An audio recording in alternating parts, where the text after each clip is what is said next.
Yes, I know. But it's one of 8 planets in our solar system.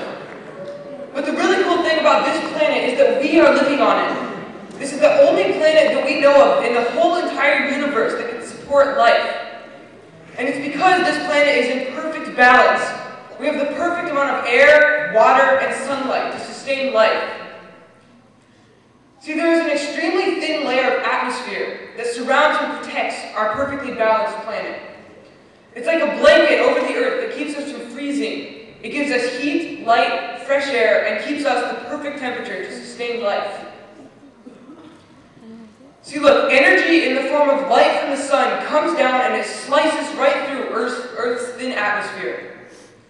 Most of this heat and energy is absorbed into the Earth's surface, and it warms the Earth. But then some of the energy is bounced back into space in the form of infrared radiation, which is pure heat. Now, if this was all that happened, our planet would have an average temperature of 0 degrees Fahrenheit.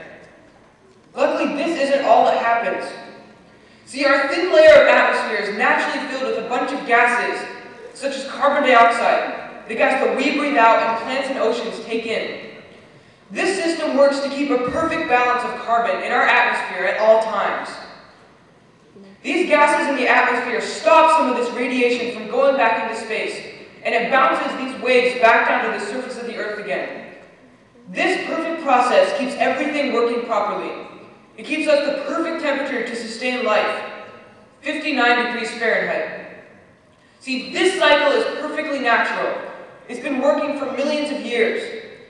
But the problem is this. Our parents' and grandparents' generation has developed a society that depends way too much on using fossil fuels, such as coal and oil, to power their newly invented cars, factories, and airplanes.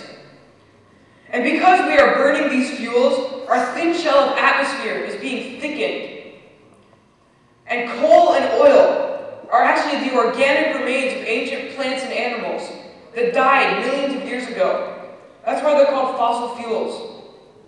And when we burn these fuels, we are returning ancient carbon into the atmosphere that had been trapped in the Earth for millions of years. We are adding so much carbon into the atmosphere that the Earth cannot handle it.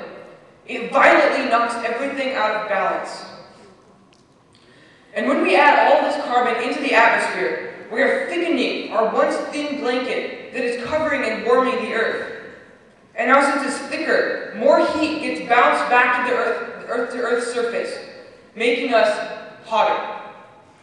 And now since the Industrial Revolution, our planet's average temperature has risen about 2 degrees Fahrenheit and is now an average of 61 degrees.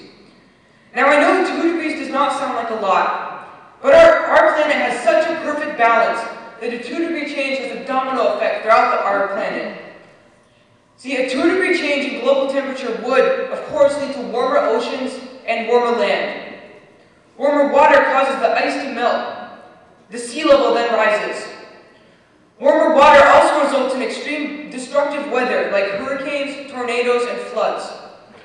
Warmer land leads to drought, disease, and species extinction.